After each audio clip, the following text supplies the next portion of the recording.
দুই ধরনের ব্যক্তির রোজা আল্লাহর দরবারে কবুল হয় না। এই দুই ধরনের ব্যক্তি যতই রোজা রাখুক না কেন তার কোনো প্রতিদান তারা পাবে না। রাসূলুল্লাহ সাল্লাল্লাহু আলাইহি ওয়াসাল্লাম বলেছেন, এই দুই ধরনের ব্যক্তিকে আমি শাফায়াত করব না এবং তাদের আমি উম্মত বলেও পরিচয় দিব না। কোন দুই ধরনের ব্যক্তি যাদের রোজা আল্লাহর দরবারে কবুল হয় না? অবশ্যই ভিডিওটি সম্পূর্ণ দেখে মিলিয়ে নেবেন আপনি তাদের মধ্যে আছেন কিনা। প্রিয় দর্শক, আপনি যদি রাসূলুল্লাহ সাল্লাল্লাহু আলাইহি ওয়াসাল্লামকে বিশ্বাস করেন অবশ্যই আলহামদুলিল্লাহ কমেন্ট করবেন এবং রাসূলুল্লাহ সাল্লাল্লাহু আলাইহি ওয়াসাল্লামকে ভালোবাসলে অবশ্যই ভিডিওটি শেয়ার করে দিবেন। রোজার মাস গুনাহ মাফের মাস। রাসূলুল্লাহ সাল্লাল্লাহু আলাইহি ওয়াসাল্লাম বলেছেন, যে ব্যক্তি রমজান মাসে তার গুনাহ থেকে মাফ পেল না সে ধ্বংস হোক। মুসলমানরা পবিত্র রমজান মাসে সকলেই রোজা রাখার চেষ্টা করেন, কিন্তু এই রোজার যদি কোনো প্রতিদান নাই পাই তাহলে আমাদের মতন কপাল পোড়া আর কেউ নেই। কেন রোজা কবুল হয় না এবং কোন দুই ধরনের ব্যক্তির রোজা কবুল হবে না চলুন জেনে আসি। রোজাদারের জন্য জান্নাতে প্রবেশের জন্য বিশেষ দরজা রায়হান থাকবে বলেও হাদিসে এসেছে। ওই ভিআইপি দরজা দিয়ে শুধু রোজাদারগণই জান্নাতে প্রবেশ করবেন, কিন্তু কিছু মানুষের রোজা আল্লাহর দরবারে কবুল হয় না। তারা রোজা রাখলেও কোনো প্রতিদান পাবে না।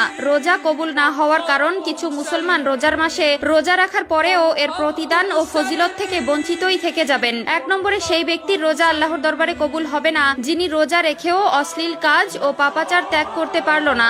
রাসূলুল্লাহ সাল্লাল্লাহু আলাইহি ওয়াসাল্লাম বলেছেন, যে ব্যক্তি রোজা রেখেও অশ্লীল কাজ থেকে পাপাচার থেকে নিজেকে বিরত রাখতে পারেনি তার পানাহার ত্যাগ করার কোনো দরকার নেই। কাজেই প্রথম শর্ত হলো রমজানের আগেই নিজেকে সকল ধরনের পাপাচার থেকে বিরত রাখতে হবে ও রোজা রেখে আল্লাহর কাছে সকল ধরনের পাপাচার থেকে পানাহা চাইতে হবে। রোজা রেখেও যদি সমান তালে পাপের সাথে সম্পর্ক থাকে সে রোজার কোনো প্রতিদান হাসরের ময়দানে সে পাবে না। মহান আল্লাহ তাআলা পবিত্র কোরআনে যেমনটা বলেছেন, তোমাদের উপর রোজা ফরজ করা হয়েছে যেমন করা হয়েছিল তোমাদের পূর্ববর্তীদের উপর, যাতে তোমরা মুত্তাকি বা আল্লাহ ভীরু হতে পারো। সূরা বাকারা আয়াত নম্বর 183। জিবরাইল আলাইহিস সালাম রাসূলুল্লাহ সাল্লাল্লাহু আলাইহি ওয়াসাল্লামের নিকট বললেন, যে ব্যক্তি তার পিতামাতার কাউকে বৃদ্ধ অবস্থায় পেয়েছে কিন্তু তাদের খেদমত বা সেবা যত্ন করেনি, জান্নাতের মালিক হতে পারেনি, সে ধ্বংস হোক। উত্তরে রাসূলুল্লাহ সাল্লাল্লাহু আলাইহি ওয়াসাল্লাম বললেন, আমিন। রোজা কবুল না হওয়ার দ্বিতীয় কারণ হলো যে ব্যক্তি তার বৃদ্ধ পিতামাতার প্রতি সদয় নয় এবং তাদের খেদমত থেকে বিরত থাকে। মা বাবা বৃদ্ধ বয়সে সন্তানের জন্য